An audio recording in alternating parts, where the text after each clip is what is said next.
Hey everyone, welcome back. In this video, I'll show you how to set up Appwrite step by step.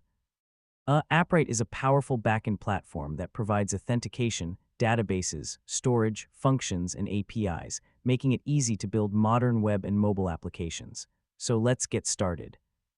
First, decide whether you want to use Appwrite Cloud or host Appwrite on your own server. If you're just getting started, Appwrite Cloud is the quickest option because there's no server setup required. Next, create an Appwrite account and sign in to the dashboard. Once you're logged in, click Create Project, enter a name for your project, and complete the initial setup.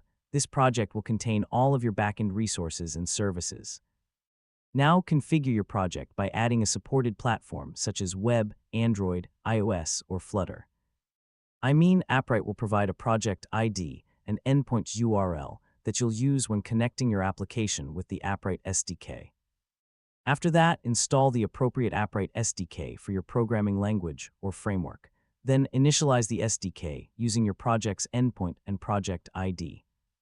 Once connected, you can begin setting up authentication, databases, storage, and functions based on your application's requirements.